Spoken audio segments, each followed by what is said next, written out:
Hello ladies and gents, and welcome to another track guide. I'm your chief track analyst here at Formula X Racing. Used for Milky Serial, Bin Sahel. I made up the term myself. And Yanni Trpkov was kind enough to send us a lap of how he does the circuit Paul Ricard in front. So, without further ado, let's jump in, see how he does a lap, and see where you can improve as well, so that all of you guys from D2 all the way up to PX can potentially have an idea of where you can find a bit more time and how to get even more competitive here in France. Okay, so as we jump on into the lap, you can see that we're pulling the car all the way to the right-hand side of the track, and down into turn 1. You kind of want to be braking right where this curbing starts on the right-hand side of the track. That's usually a good indication of where you want to be jumping on to the brakes. We're currently sitting in 7th gear, and we're going to drop it down into 5th gear. So actually down into 6th and use up all of the curb, especially through this right-hander. Very easy to use up too much or too little, and it can cost you on the short run down towards turn 3. So back on the power, 6th gear again to minimize wheel spin. And we're braking at about 60, maybe 65 to 70 meters down for turn 3. We're going to drop through the gears. And you can see, actually, if we just go back a little bit. Oh, I think we've gone back a little bit too far, haven't we? I just wanted you guys to see how much curbing we're using. There you go. This is how much curb you want to be using into turn 3. Really getting right over the red and white stuff.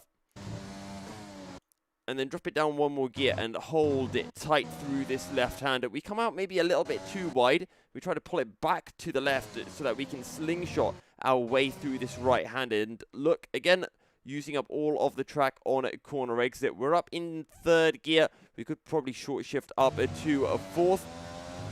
And through the next right-hander, again, use up the curb and let the car all the way out on a corner exit.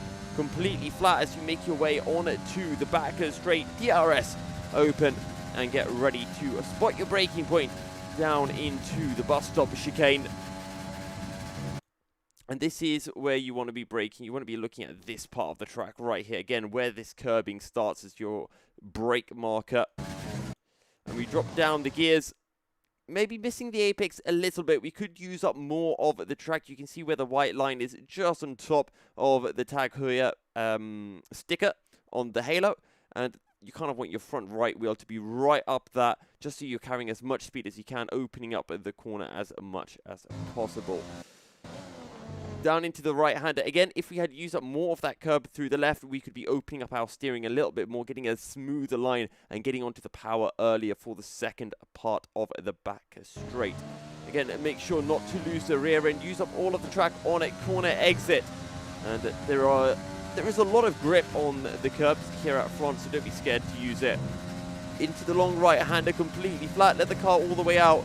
And this corner is very interesting because there are two schools of thought, one could say. There are two different ways of taking the corner, and I haven't seen this video yet, so let's see how Yanni takes it. So Yanni goes with the more classic approach, which is to let the car all the way out wide and then turn in. However, what you want to do, and again, I would recommend for you drivers to try out both methods and see which one works for you. These two lines will both have their merits and their disadvantages, and it's up to you to decide which one suits you best. I personally think it is best to hold it tight all the way around this corner. Yanni lets the car go out wide, so here I would think that your car should be around here somewhere.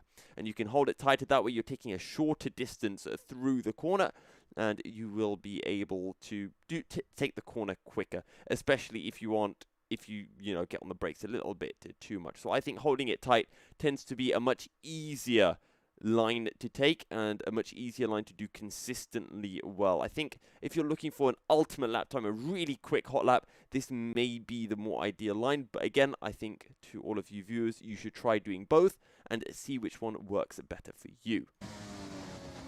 Into the right-hander, you can see we're missing the apex a bit. And again, this is another one of the issues with going with the wide line. It's really hard to work out when you want to be jumping more onto the steering to get this apex. And if you hold it tighter, 9 times out of 10, you're going to get the apex. Whereas taking the wider line is more like 6 out of 10. And again, it comes down to that consistency. We're in 5th gear, back on the power. Pull the car all the way over to the right-hand side of the track for what is the trickiest corner. And we're braking, trail braking as we turn in. And it's all about getting a nice late apex. And you can see that we're pretty much just kissing the apex here. Beautiful stuff. Get back on the power. Use up all of the track as we make our way into the final sequence of corners. You're going to drop it down into 4th gear. So important to hold it tight. And you can see that's exactly what Jane's doing. Holding it tight all the way through the corner. Pull it back to the left and onto the brakes as you make your way into the final corner. We lock up a little bit and we just about missed the apex. Again, we could be looking to turn in a little bit later so we can straighten up the steering more. Very tricky corner either way. And using up all of the track on exit. As I mentioned before, so important that you do that here at front. We make our way to the start-finish line. If you are on a hot lap, you keep the car all the way to the left as it's a shorter distance to the start-finish line. But if you are in the race, then you do pull the car back over to the right-hand side. In terms of lap time, we're probably going to be expecting Paul to be in the high 1:26. It's probably going to be seeing a 1:26.6, a 1:26.7. Maybe we can see a 1:26.5. The lap record is a 1:26.3, I believe, set by Jan Watmir. So if we're 2-3 tenths off that, would not be surprising. Maybe if we do see slipstream coming through, that will also be something very exciting to add to the mix. France, one of the most entertaining tracks when it comes to a strategy. Drivers to qualify on the soft, drivers to qualify on the soft tyres and have to start on the soft tyres are at a huge disadvantage compared to those who are going for the medium to hard strategy. So expect that to be taken into consideration during qualifying. And we have seen in the past those top 4-5 drivers sometimes getting knocked out in Q2 due to trying to make it through on the Q2 tyres. Value is one that springs to mind instantly. Either way, make sure to tune in Thursday evening for Division 1 and Division 2 and Friday evening for Premier X here at Paul Ricard.